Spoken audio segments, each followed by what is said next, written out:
अब साथ में एक कंसेप्ट और क्लियर करना पड़ेगा कि कौन से सदग्रंथ हैं जिनको हम प्रमाणिक माने। जैसे उपनिषद है, कोई कठोर उपनिषद है, कोई मांडुक्य उपनिषद है। ये मांडुक्य नाम का एक ऋषि था, उसने जैसा वेदों को समझा और जो अपना भक्ति विधि अपनाई और उससे जो उसको अनुभव हुआ, उसने अपना अनुभव लिख दिया। वो उस मांडुक्य ऋषि का अपना अनुभव है। उस उपनिषद में जितना भी ज्ञान वेद और गीता से मिलता है तो वो वेद और गीता का है, बाकी का उस मांडुक्य के अपने घर का है, वो हमें मान्य नहीं है, जो वेद विरुद्ध है। ऐसे ही अन्य उपनिषद समझे आप। तो ये ऋषिकृत है और ये वेद और गीता ये परमात्मा कृत है, प्रभु कृत है। गीता जी के अंदर थोड़ी सी भिन्नता है। जैसे जो ज्ञान वेदों वाला है वो सही है, कुछ ज्ञान में इसने अपनी अटकल लगाई है। ब्रह्म ने जो वेदों में ज्ञान दिया वो तो पूर्ण परमात्मा ने दिया है, इसके अंदर फीड कर दिया, इसका उसमें कोई रोल नहीं रहा। लेकिन आगे इसने ज्ञान दिया है तो ये बीच में इसका ये कहा जाता है कि ब्रह्म दत्त, ये ब्रह्म ने दिया ज्ञान। जैसे ये जीव है, ये है तो भगवान का, और जिस माँ से जन्म ले लिया तो वो फिर उसका अधिकार मानती है कि ये मेरा है, ऐसा समझ लीजिए। और फिर उसी का ही कहा जाता है, बोला जाता है व्यवहार में।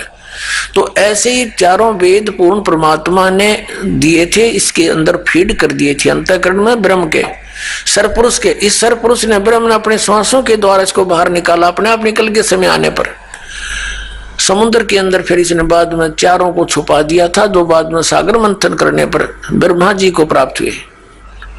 एक इसने नष्ट कर दिया, पांचवा वेद, जो जिसके देने के लिए परमात्मा को स्वयं आना पड़ता है। प्रत्येक युग में आते हैं और वो सच्चिदानंद घन ब्रह्म की वाणी वो स्वयं बोलकर हमें ज्ञान देकर जाते हैं, हमारा कल्याण करवाते हैं। तो उस वेद ज्ञान को इसने भी पढ़ा, उसके आधार से फिर इसने गीता में वेदों वाला ज्ञान दिया।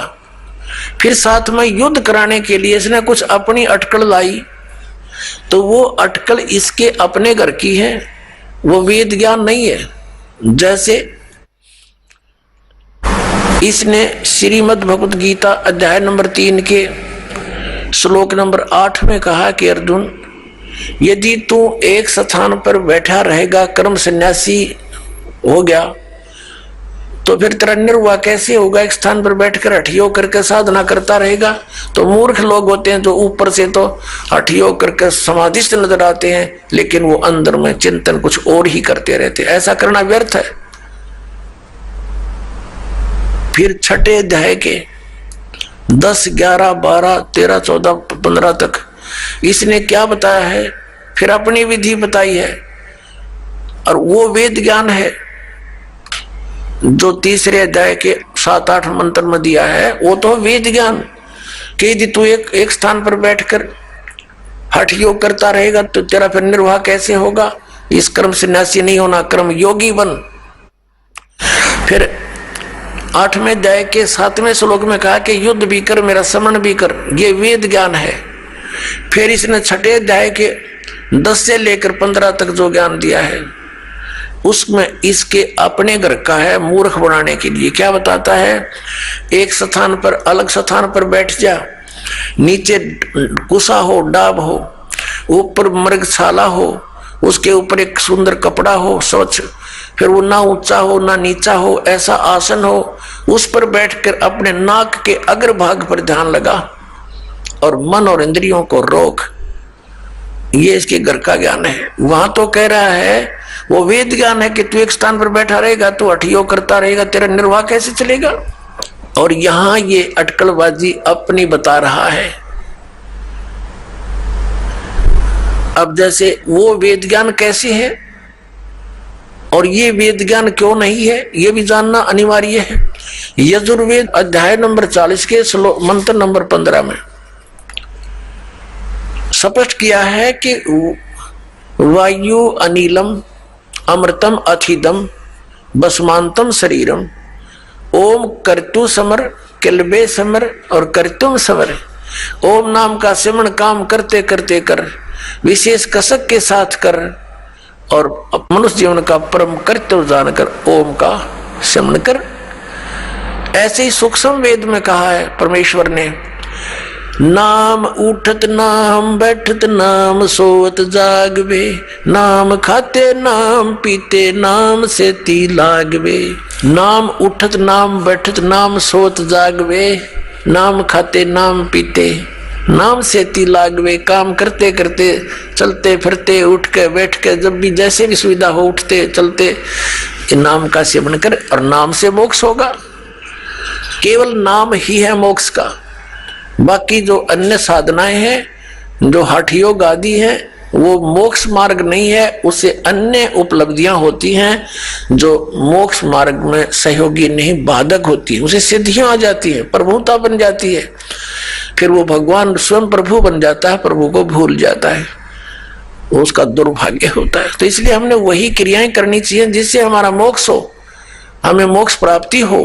अब यह प्रसंग चल रहा है, हम उसी पर आते हैं कि जो वेदों वाला ज्ञान श्री भगवद गीता में है वो बहुत ज्यादा है। थोड़ी सी अटकल है इसकी अपनी। तो इसकी अटकल कैसी है, जैसे दूसरे अध्याय के 37 और 38 में एक बार तो कहता है कि अर्जुन तू सब लाभ हानि को भूल जा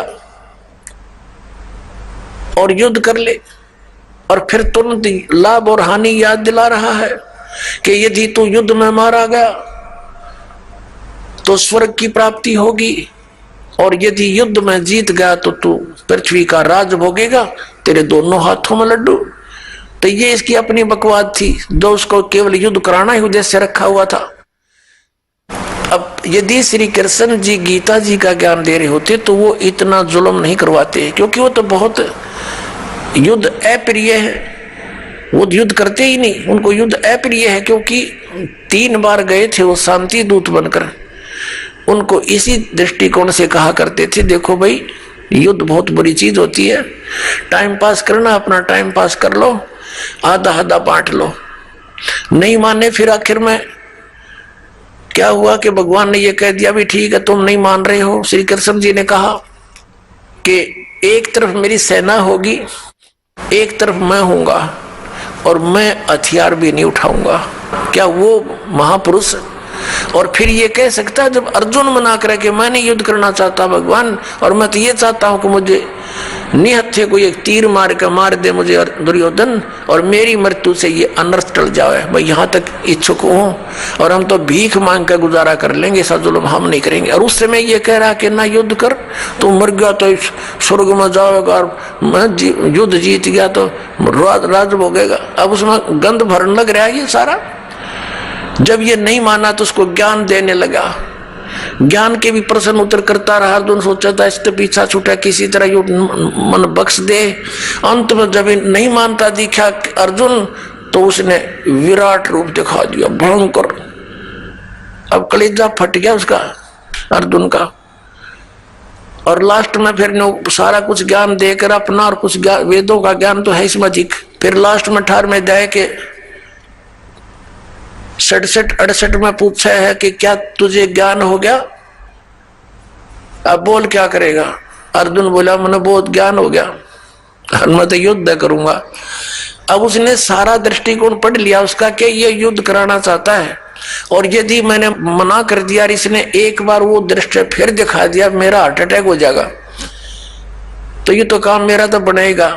इसलिए अर्जुन ने कह दिया ठीक है भगवान, जो आपकी आज्ञा होगी वही करूंगा, और नाश करा दिया।